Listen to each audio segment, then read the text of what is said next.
Olá, hoje a gente vai mergulhar numa análise que toca num ponto bem sensível para muita gente. Aquele abismo que às vezes existe entre querer um milagre e a transformação pessoal que isso exige.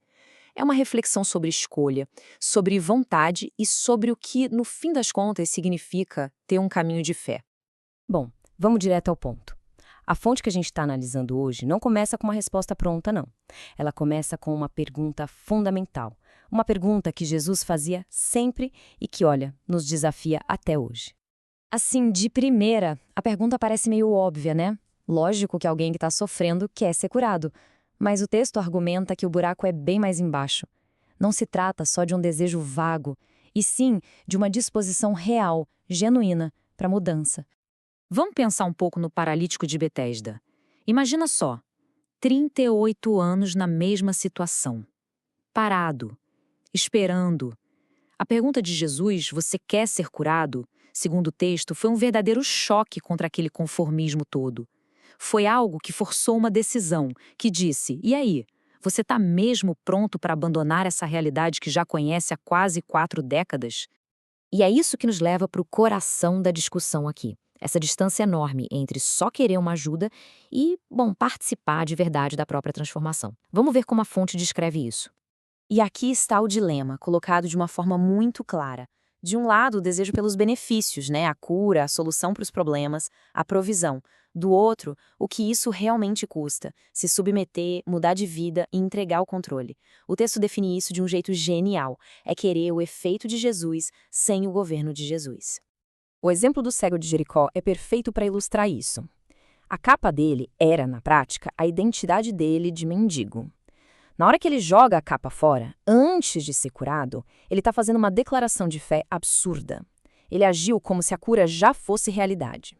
Foi uma escolha, sabe, de largar a vida antiga antes mesmo de ter a nova. Então, o ponto central é este. O autor amarra o amor com a ação.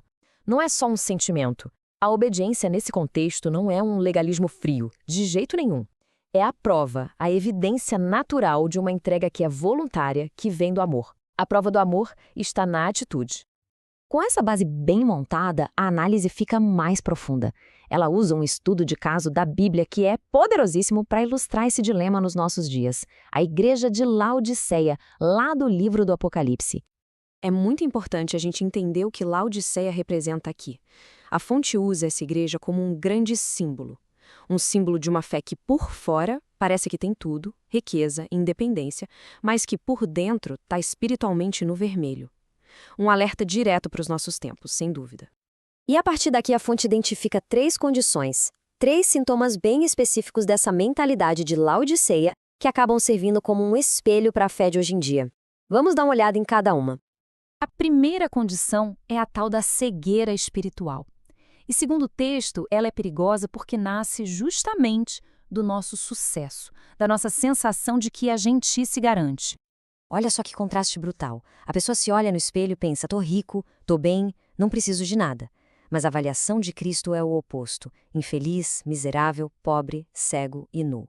O autor sugere que todo o nosso conforto, toda a nossa tecnologia pode acabar criando essa ilusão de segurança, nos cegando para a nossa real necessidade de Deus. Vamos para a segunda condição, que, segundo a análise, é a pior de todas. Não é ser frio, ou seja, alguém que nunca teve fé. É ser morno, é a mediocridade espiritual. Esse quadro aqui detalha bem o que essa mornidão significa na vida real. É aquela pessoa que cumpre os rituais, sabe? Mas sem o coração. Que vive uma vida dupla. A apatia chega com tudo e a fé vira uma coisa superficial, consumida em pílulas, tipo um cristianismo de podcast, sem nenhum aprofundamento. É uma fé que basta para se enganar, mas que é fraca demais para transformar qualquer coisa. E isso tudo nos leva à condição final, que talvez seja a mais chocante, a mais irônica de todas, do jeito que o autor apresenta. Essa imagem é a de arrepiar. Pensa bem, na igreja de Laodiceia, essa igreja que se acha o máximo, autossuficiente, morna, Jesus está do lado de fora, batendo na porta. Ele é o Salvador, aquele que dá a bênção, mas não é o Senhor, aquele que governa a vida. Ele foi, literalmente, deixado do lado de fora da própria casa. Mas a análise não para no problema não, ela avança para a solução. E a solução, assim como lá no começo, Volta para essa questão da vontade, da escolha pessoal de cada um. Aqui estão os passos bem claros que a fonte oferece como um antídoto para essa situação. Primeiro, ser zeloso, que é o exato oposto de ser morno. Segundo, se arrepender, que é a decisão consciente de mudar de rumo. E, por fim, o ato de abrir a porta, que nada mais é do que entregar o controle. E assim a gente fecha essa reflexão. A fonte nos deixa com essa pulga atrás da orelha.